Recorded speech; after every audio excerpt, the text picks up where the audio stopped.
है हमारी younger generation, the youth of the country. और हमारी यूथ को जो लोग इन्फ्लुएंस कर रहे हैं आज की तारीख में, चलिए उनके बारे में भी थोड़ी यहाँ पर बात करते हैं। You know, that one way, that short way that we can grab their attention of the youth is by social media now.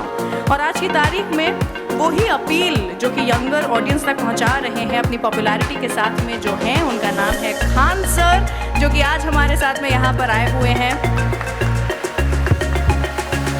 इनकी जितनी तारीफ की जाए उतनी कम है। एंड प्लीज आइए सर, मुझे स्टेज पर ज्वाइन कीजिए। सब लोगों को मेरा नमस्कार। सबसे पहले तो मुझे ये बताइए कि घर पर भी अब आपके सारे रिश्तेदार आपको खान सर बोलने लगे हैं, आपका नाम बन गया है वो? हाँ, अब लगभग सब लोग यही नाम से बुलाने लगे हैं। मेरे साथ भी ऐसा होता है बहुत सारे लोगों के फ़ोन में, बिकॉज मैं रंगीली रुचि के नाम से रेडियो पर हूँ, तो रुचि नहीं रंगीली लिखा होता है। तो मेरे साथ में ये एक घटना हो गई, लेकिन आपके साथ में तो एक अच्छी बात हो गई है कि लोग आपको सर बुलाते हैं। कभी कभी हम लोग अपने प्रोफेशनल लाइफ में इस तरह से इन्फ्लुएंस हो जाते हैं, इस तरह से इन्वॉल्व हो जाते हैं कि लोग प्रोफेशनल लाइफ की वजह से ही जानने लगते हैं। बिल्कुल, तो वही हम लोग के साथ भी वही है। आपसे क्या सवाल पूछूं मैं? मतलब आप सबसे सवाल पूछते आए हैं, मुझे यहाँ पर थोड़ी शर्म आ रही है आपसे सवाल पूछने में। सवाल आपको पूछना है, आप हमसे कहिएगा कि हम क्या सवाल पूछे। हाँ, हम लोग तो एक एजुकेशन के सेक्टर से थे जी। और जब हम लोग इसकी शुरुआत किए थे एजुकेशन में, तो हमें नहीं लगा था कि इतना एजुकेशन को हम लोग वर्ल्ड लेवल तक ले जा सकते थे जी।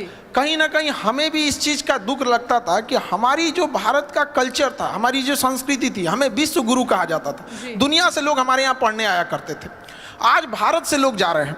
एक हमारा सपना है, पता नहीं कब ये पूरा होगा, कि बाहर से भी लोग यहाँ पढ़ने आएंगे और हम इस जन्म में इस सपने को पूरा होते देख कर ही जाएंगे। क्या बात है। लेकिन कुछ ना बहुत ही पिक्यूलर चीज़ें होती है जो कि टीचर्स करते हैं, जो एक क्लासरूम में होती है। जैसे कि आज की तारीख में अलाउड नहीं है, लेकिन हमारे ज़माने में तो चौक सीधा आगे से फेंक करके जहाँ पर हम बैठे हैं वहाँ पर निशानेबाजी लगाई जाती थी, या फिर get out of the class हो जाता था, या फिर नील डाउन होता था, या फिर मुर्गा बनाया जाता था, या फिर हैंड्स अप कर दिया जाता था। तो आप ये सब मिस करते हैं क्या व्हाइल यू टेक क्लास? नहीं, ये तब होती है जब क्लास बोरिंग हो जाती है तब। हाँ। तो हम लोग की पूरी कोशिश रहती है कि क्लास में कभी बोरिंग फील ना हो। तो हम अपने टीचर्स के ग्रुप में भी एक बात ये बोलते हैं कि फिजिक्स का सबसे उटपटांग चीज होता है क्वांटम फिजिक्स। हम कहते हैं कि जो कभी पढ़ाई नहीं किया है, एक मजदूर भी अगर थक के आ रहा है, उसको भी आप इतने बेहतरीन ढंग से पढ़ाएं कि वो भी बोर ना हो, उसको भी समझ में आ जाए। तो इसके लिए आपको मेहनत करना पड़ेगा। और हम टीचर्स को भी यही कहते हैं कि जिस तरह से एक फिल्म डायरेक्टर मेहनत करता है 2 घंटे की फिल्म के लिए 2 साल, आप भी 1 घंटे की क्लास के लिए 5 घंटे मेहनत कीजिए। कोई लड़का नहीं सोएगा। और हम तो लड़कों को भी यही कहते हैं कि हम पढ़ाते हैं, तुम्हारे में दम है तो बोल के दिखाओ। वाह, क्या बात है।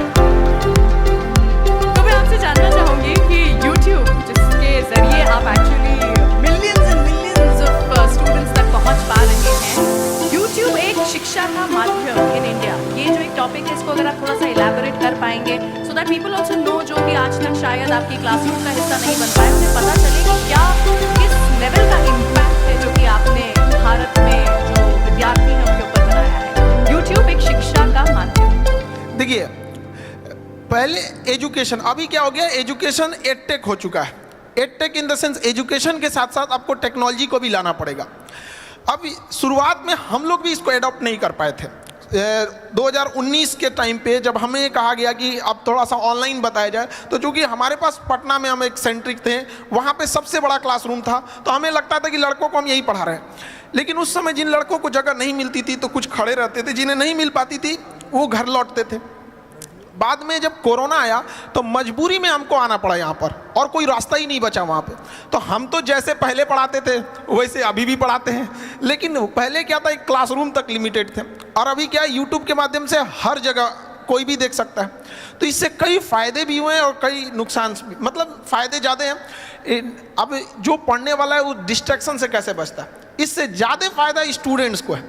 पहले क्या था, छोटे से क्लासरूम में टीचर्स उतना सिंसियर भी नहीं रहते थे। अरे 100 लड़के बैठे हैं, क्या दिक्कत है, अभी पूरी दुनिया देख रही है।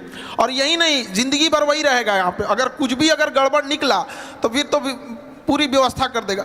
तो पहले के तुलना में पढ़ाई अब टीचर्स के लिए भी और मेहनत है, क्योंकि पहले तैयार करके आना है। पहले बोर्ड में ऐसे बना देते थे, अभी क्या है, स्क्रीन लगी रहती है, तो उस स्क्रीन पर क्या पीपीटी चलेगा, किस तरह के इमेजेज रहेंगे, वो पहले से लोड करने रहते हैं। तो ये लड़कों के लिए तो और बेनिफिशियल है।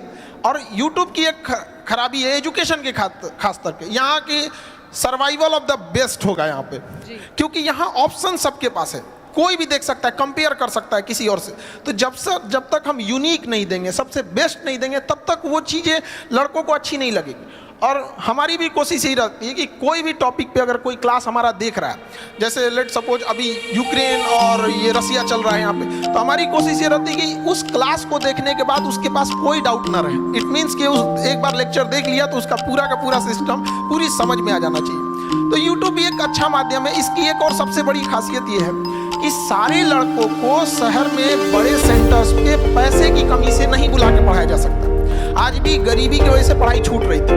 तो ऑनलाइन में ये हुआ कि एक बार सेटअप कॉस्ट है, उस पे कितने लड़के पढ़ेंगे ये कोई लिमिट नहीं है। तो इससे क्या हुआ ना कि हम क्वालिटी एजुकेशन एकदम सस्ते में पहुंचा सकते हैं। हम 6 महीने का कोर्स 200 रुपये में पूरे गांव-गांव तक पहुंचा सकते हैं। और पहले कहा जाता था गवर्नमेंट 100 रुपये देती है तो पब्लिक तक कितना पहुंच पाता है, 15 रुपये की 30 रुपये कितना पहुंच पाता है। लेकिन उतना हम इतना कहते हैं कि हम लोग जितना पढ़ाते हैं उसका 100% गांव के अंतिम छोर तक पहुंचता है। जहां सड़क नहीं पहुंची है वहां भी एजुकेशन एकदम उस क्वालिटी का पहुंच पाता है। ये तो यूट्यूब और ऑनलाइन की फायदा है।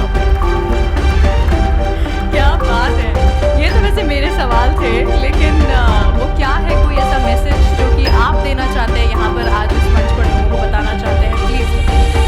देखिए, एजुकेशन के सेक्टर में एजुकेशन स्किल, आज के टाइम पे स्किल बहुत ज़्यादा ज़रूरी है। लेकिन हमारा एजुकेशन सिस्टम किस बात पे, इंफॉर्मेशन लेते रहो। क्या पढ़ रहे हैं? भारत की राजधानी कलकत्ता से उठा के अंग्रेजों ने लेके गए दिल्ली, वो सबको याद है। 1911 में घोषणा किया, 1912 में लेके चला गया। ये नहीं पढ़ा रहा है कि क्यों ले गया। एक राजधानी बनाने के लिए क्या ज़रूरत होती है, क्या क्लाइमेट होना चाहिए, क्या कनेक्टिविटी होनी चाहिए। तो एक सिस्टम में जो चेंजिंग लाने की ज़रूरत थी, अब उसको और ज़रूरत है। तो ऑनलाइन के माध्यम से ये चीज़ें थोड़ी सी आसान हो जाती है। दूसरा, हमारे यहाँ एजुकेशन पे ज़्यादा फोकस किया गया, जबकि आज का जो 5G का ज़माना आ गया है, इसमें स्किल्ड की डिमांड है। तो अभी एजुकेशन में 50% इम्पोर्टेंस हमें एजुकेशन और उतना ही इम्पोर्टेंस स्किल पर भी देना चाहिए, ताकि वो अपने पैरों पे जितना जल्दी खड़ा हो सके।